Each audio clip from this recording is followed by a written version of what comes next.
Hey guys, what's up? My name is Sean and I am a content creator and tech YouTuber, mostly focusing on photography and film equipment. But today we have with us a phone from Vivo. This is the X50 Pro, a very unique phone with a very special camera inside.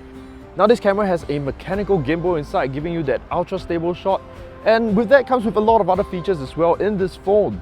Now we're going to go around the city and get a few shots, just a routine day, and we'll see how this phone performs. Now, one of my favorite places to photograph in Singapore is the National Gallery, a spectacular piece of architecture with beautifully lit interiors.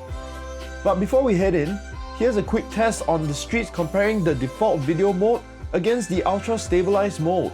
Now, the ultra stabilized mode activates the gimbal, keeping your shots super smooth, but at the same time you lose a bit of your frame as this mode crops your shot slightly. Now, the interior of the gallery makes for great architectural shots. And with this super wide angle lens, it's easy to capture the entire space. Now here's a shot that I took of an empty exhibition space that I passed by. It's a great way to compare the default focal length of the camera versus the super wide angle that allows you to capture more in tight spaces. One of my favorite parts of the National Gallery is the glass roof. This panning shot was done by hand with the help of a phone holder.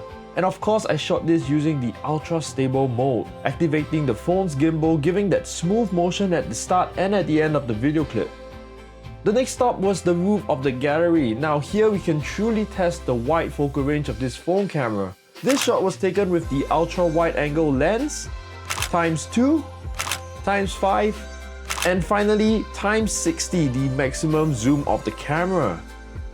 Now, since I was up on the roof of the gallery, I decided to grab a drink at the bar and shoot some slow motion shots with this phone. With the 50 to 60 FPS option available in up to 4K recording, you can get these smooth shots easily and capture fast-paced movements like these. Now, exploring the macro function of this camera was also pretty fun. Now, this is great for full photography and adds great details to your subject.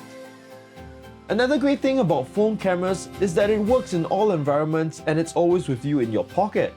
I met up with some photographer friends of mine and decided to get some shots in the city. Here are some street shots that I took with this phone, and also utilizing the bokeh mode this time, getting some good separation between your subject and the background. The short focusing distance also allows you to get some dynamic shots like these. Now, a photo walk around Singapore wouldn't be complete without checking out Gardens by the Bay. Another great opportunity to test out some macro photography with these uniquely beautiful plants. The grandeur of the garden was captured here with the super wide angle lens, a great way to showcase the scale of the place. By now it is almost nightfall, and how better to end this video than with a time lapse of the sun setting behind the city. So if you guys enjoyed the features I've showed you today, do try this phone out for yourself to see what you can do with all these features. With that, I'd like to thank Vivo for sending this phone out to me for this review, and thank all of you for watching. I'll see you guys soon.